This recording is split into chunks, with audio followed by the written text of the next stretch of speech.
inestabilidad política en Reino Unido a tenor de la baja popularidad que afronta en estos momentos el Liz Truss, pero si miramos a Italia tampoco se queda atrás. Atención, porque en este caso Meloni se ha llevado un hachazo después de conocer que Fabio Panetta rechaza la propuesta de colocarse como ministro de Finanzas italiano, una figura que podía insuflar confianza, sobre todo teniendo en cuenta que es una figura relevante en el Banco Central Europeo. ¿Qué es lo que va a ocurrir ahora? ¿Cuál es el escenario que se abre? Pues para eso contamos con Pablo Martín Santaolalla, profesor de Relaciones Internacionales de la Universidad Nebrija. Pablo, muy buenas. Hola, ¿qué tal? Buenas tardes. Bueno, Pablo, como decíamos, Fabio Panetta, miembro de la Junta Ejecutiva del Banco Central Europeo, no va a ser el próximo ministro de Finanzas de Italia. Algunas fuentes ya han abordado que ha rechazado esa propuesta. ¿Qué es lo que va a ocurrir ahora? Porque había muchas esperanzas en Panetta para restaurar parte de la confianza que ahora mismo sigue tambaleándose en Italia. ¿Hacia dónde crees que se puede enfocar esto? ¿Mayor inestabilidad en ese plano?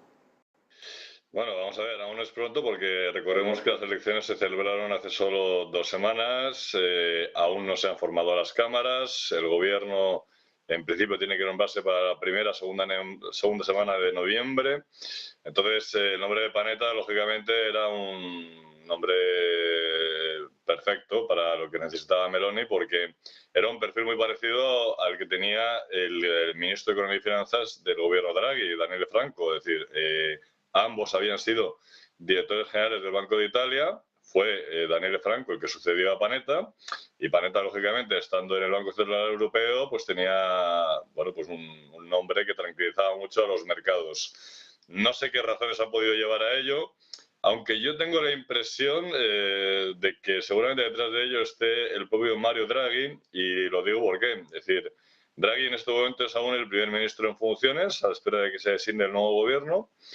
Y Meloni mismo hizo público que iba a solicitar a Draghi que hicieran los presupuestos generales del Estado para el año 2023 de manera conjunta, porque este día, el día 16 de octubre, hay que presentar el borrador o anteproyecto de esos presupuestos y literalmente a Meloni no le da tiempo a poder hacerlos porque ni siquiera tiene gobierno para ello. Y yo tengo la impresión de que Draghi había previsto este escenario y que los tiene ya hechos por parte de Daniele Franco.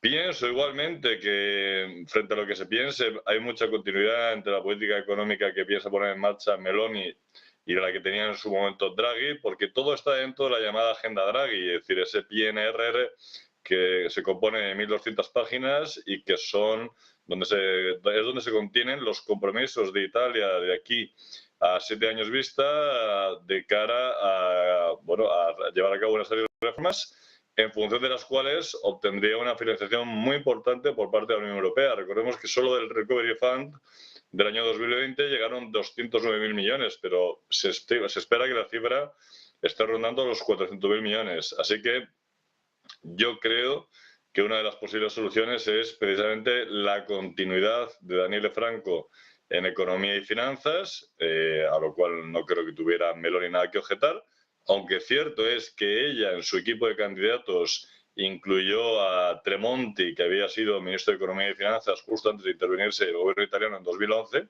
que fue cuando se nombró el gobierno Monti, y la idea sería hacer unos presupuestos continuistas en el sentido de seguir llevando a cabo reformas. Recordemos que la más importante que se hizo fue la de la justicia, pero aún hay que hacer muchas más reformas, sobre todo desde el punto de vista de infraestructuras, de modernización de carreteras, de reducción de las diferencias entre Italia septentrional y Italia meridional, etcétera. Entonces, recordemos que en todo esto juega un papel fundamental el presidente de la República, es el que tiene que dar el visto bueno al listado de ministros que la persona que recibe el encargo de formar gobierno le presente. Esa persona, lógicamente, será Meloni, porque fue la más votada con mucha diferencia.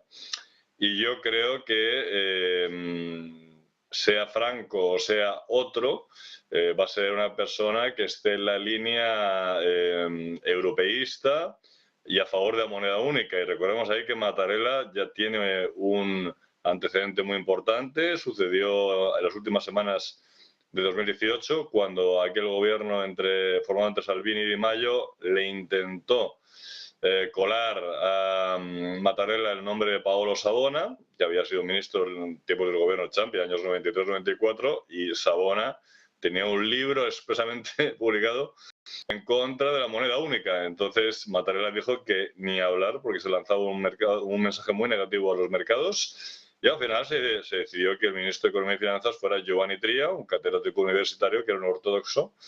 Y en esa línea va a ir, o sea, el elegido va a ser o Franco o la continuidad de Franco o una persona parecida, porque creo que además Draghi va a tener mucha capacidad de intervención en todo esto, toda vez que no debemos olvidar que Draghi sigue actuando en la política. Como él dijo, yo soy un nono, un abuelo al servicio de las instituciones, y será una persona, como digo, de perfil claramente europeísta,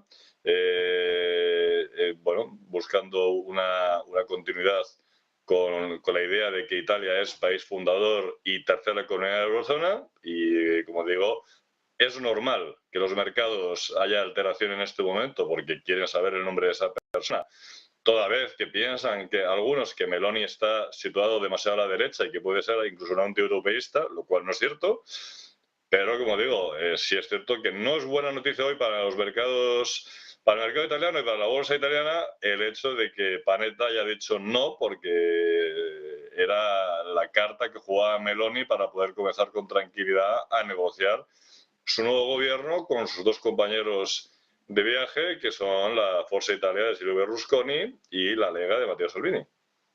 Importante todo esto que nos estás contando, Pablo, teniendo en cuenta que como arrancabas, ¿no?, diciendo, bueno, es que Draghi va a seguir en las sombras, al menos por el momento. A Meloni realmente ahora mismo no le da tiempo a conformar un gobierno a tiempo para poder sacar adelante esos presupuestos generales del Estado para el año que viene, así que entendemos que en gran parte van a ser los presupuestos de Mario Draghi, que ya tenía conjuntamente planificados junto a, como bien nos indicaba, una figura también relevante, muy similar a Panetta, que era Franco. Presupuestos continuistas los que podemos esperar. Por tanto, yo me pregunto si, viendo también el caso político de Reino Unido, podemos establecer una comparativa, y en Italia existen los temores de que, al igual que ha ocurrido con el Liz Truss en estas primeras semanas de gobierno y el descalabro que se ha producido con esa medida fiscal presentada, si realmente podríamos establecer algún paralelismo, o hay unos temores de que en Italia pudiera producirse de alguna forma una crisis semejante. No estoy hablando de que puedan sacar adelante un plan fiscal igual que Reino Unido, pero sí de que haya una merma de confianza que pueda estar a la altura y que pueda compararse a Meloni con Truss. Afortunadamente yo no veo ese paralelismo, porque hay que pensar que en el caso británico tenemos un partido conservador en caída libre. Las encuestas dicen que en caso de elecciones el descalabro de los conservadores sería tremendo en favor de los laboristas, mientras que en Italia en las elecciones lo que ha habido es una aplastante mayoría de centro-derecha, lo cual augura un gobierno en principio estable. Por otra parte, es muy importante recordar la extraordinaria gestión del gobierno Draghi. Draghi consiguió en el año 2021 recuperar 6,3 puntos del Producto Interior Bruto perdidos respecto a los 8,9 que, como digo, había perdido el país por el coronavirus. Y cuando presentó su último informe ya dejó claro que la economía italiana crecía por delante del resto de economías europeas del llamado Big Four, por encima de Alemania, por encima de Francia, por encima de España, aunque también reconoció que se veían nubes en el horizonte. Pero eso sí, hay que recordar que Draghi, en el momento en el cual tiene que presentar su dimisión porque pierde el Parlamento, viene con un acuerdo bajo el brazo de tipo energético importantísimo logrado con la República de Argelia, que le garantiza no solo un suministro energético de primer orden, sino incluso la posibilidad de que Italia surta de energía a países de su entorno.